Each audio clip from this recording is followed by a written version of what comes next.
Hello there, Mayor, Mayor Pro Tem, council members, and members of the public.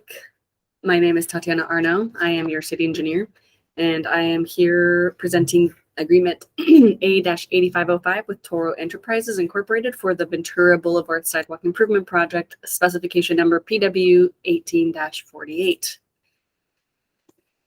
So the recommendation is that the city council approve and authorize the following for a total of $2,960,510 in project funds for the Ventura Boulevard Sidewalk Improvement Project, specification number PW 18-48, project number 133107. So the first of that being the mayor to execute an agreement with Toro Enterprises in the amount of $2,467,092 for the project, to a project contingency amount of $246,709 for the project. Third, of a project allocation amount of another $246,709 for the engineering inspection survey and project management for the project. And finally, a new budget appropriation of $66,655 from TDA Fund 212 and budget reallocations of $144,736 within the Air Pollution Buy Down Fee Fund 118 and $139,864 within the TDA Fund 212, and finally $359,416 within the General Fund Capital Outlay Fund 301 for this project. So as far as some background here, this project was actually originally recommended through the city's bicycle and pedestrian master plan, this is about a decade-old master plan at this time. But at the time, that project was ranked as the third highest pedestrian project with the goal of encouraging people to walk and ride bicycles to destinations between Vineyard Avenue and Rose Avenue. So we did receive an $847,000 federal congestion mitigation air quality, or CMAQ, grant through VCTC for this construction phase. You have probably noticed in the previous slide, there were several appropriations that we're requesting, and that's just because since we were awarded the grant and now that we're awarding the construction of it, prices have escalated substantially, and so we're making up for some of it with other funds that are eligible for this work. And we're also using some of our paving money for this because once we do the sidewalk work, we're also actually improving drainage, adding a storm drain and things of that nature. But we're going to be utilizing some of our resurfacing money to come in and make sure that the street above that is all clean and all good. So then we can add our bike lanes and whatnot. So just for a little context, existing conditions, on the right-hand side, you see a picture of where essentially the sidewalk terminates. And it leads to, nowhere. So we will be connecting to that on the west side of the project, and then it'll be going all the way down to Ventura Boulevard at the corner. Again, there's just right now dirt. There's no sidewalk, and folks from the adjacent mobile home park have been using this for parking. So we are trying to accommodate some of that still, where there'll be a driveway for them to be able to come in and park along that row. It'll be diagonal parking, and they'll have it's a one-way in and a one-way out. I will reduce the number of parking spots there, but we have worked closely with the mobile park to keep that at a minimum. But this will, again, improve, pedestrian connectivity down Ventura Boulevard, something that's not there today.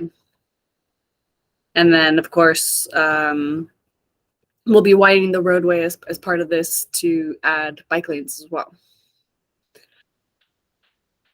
So we did have a lot of coordination with Southern California Edison, and they've actually already done the relocation work in order for us to come in and be able to put an ADA compliant sidewalk here. So that was a successful coordination effort there with SCE.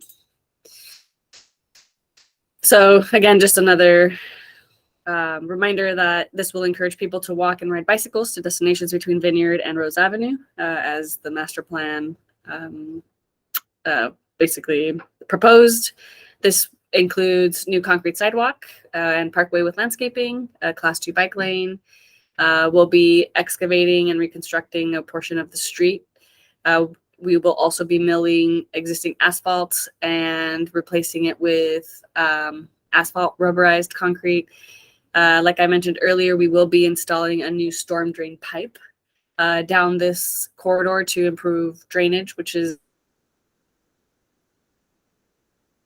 updating the striping and signage in that area. So the notice of inviting formal bids for this project was published on September 1st, with bids due on October 3rd.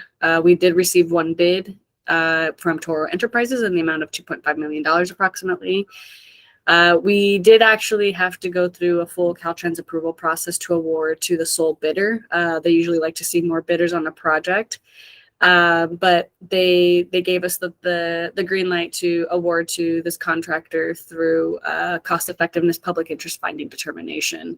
And the reason being is that a rebid could increase the cost and would definitely add several months to the project schedule. And there's no guarantee that we would receive any additional bidders whatsoever, or that it would become more competitive.